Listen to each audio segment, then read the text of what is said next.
World News Alas 8.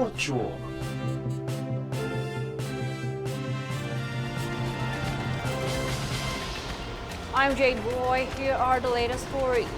With pride, U.S. President Donald Trump hailed the American airstrikes on 3 Iranian nuclear facilities as a spectacular military success, calling the operation a historic moment for the United States, Israel, and the world. Here's the full story. The United States launched airstrikes on 3 Iranian nuclear facilities, an operation President Donald Trump described as a spectacular military success. In a national address on Saturday night, Trump said the U.S. military targeted Fordo, Natanz, and Isfahan with massive precision strikes aimed at dismantling Iran's nuclear enrichment infrastructure. He emphasized that the goal was to eliminate what he called a major threat posed by Iran, which he labeled the world's #1 state sponsor of terror. A short time ago, the U.S. military carried out massive precision strikes on the 3 key nuclear facilities in the Iranian regime, Fordo, Natanz, and Isfahan. Everybody heard those names for years as they built this horribly destructive enterprise. Our objective was the destruction of Iran's nuclear enrichment capacity and a stop to the nuclear threat posed by the world's #1 state sponsor of terror. Tonight, I can report to the world that the strikes were a spectacular military success. Iran's key nuclear enrichment facilities have been completely and totally obliterated. Iran, the bully of the Middle East, must now make peace. If they do not, future attacks will be far greater and a lot easier. For 40 years, Iran has been saying death to America, death to Israel. They have been killing our people, blowing off their arms, blowing off their legs with roadside bombs. That was their specialty. We lost over 1,000 people, and hundreds of thousands throughout the Middle East and around the world have died as a direct result of their hate. In particular, so many were killed by their general, Qasem Soleimani. I decided a long time ago that I would not let this happen. It will not continue. I want to thank and congratulate Prime Minister Bibi Netanyahu. We worked as a team like perhaps no team has ever worked before. And we've gone a long way to erasing this horrible threat to Israel. Ahead of his speech, Trump posted on his Truth social account announcing that a full payload of bombs had been dropped on the Fordo facility, which referred to as the primary target. He also confirmed that all American aircraft involved in the mission had safely exited Iranian airspace, signaling the operation's logistical success. Remember, there are many targets left.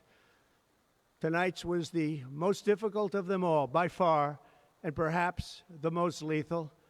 But if peace does not come quickly, we will go after those other targets with precision, speed, and skill.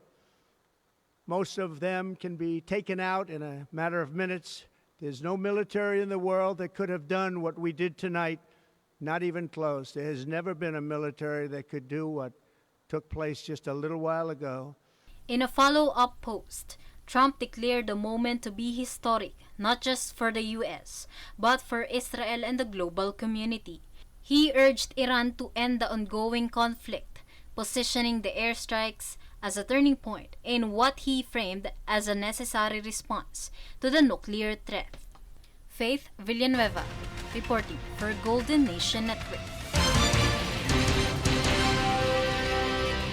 According to security sources, at least 20 people were killed while dozens were injured when a suicide bomber blew himself inside a church in Damascus, Syria. Meanwhile, Syria's Interior Ministry stated that the bomber was a member of the Islamic State. He managed to enter the church, opened fire, and then discharged his explosive vest. It was Damascus' first suicide bombing since Islamist-led rebels disposed Bashar al-Assad in December. The country's state news agency cited that 52 people were also injured in the blast. Pope Leo XIV calls for responsible governance, urging politicians to respond to threats posed by artificial intelligence or AI more so to children's mental development. For further details, watch this. Pope Leo XIV delivered a message on the Second Annual Rome Conference on Artificial Intelligence on Friday, flagging its negative impact to young people and children's intellectual, neurological, and spiritual development. The Pope pressed concerns for the new technologies, identifying AI as one of the most critical matters facing humanity. He mentioned that AI and its continuous development urgently needs serious reflection, evaluation, and discussion to safeguard human dignity, justice, and labor.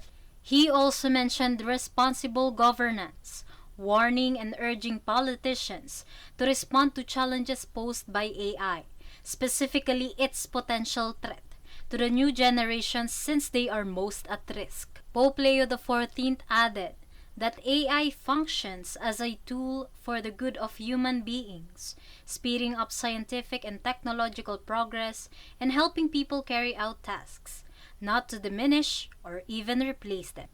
Faith Villanueva, reporting for Golden Nation Network. We are the voice for change. We will keep on bringing updates and the latest stories. I'm Jade Buhoy. Watch these stories on NewsForce. World News Alas 8.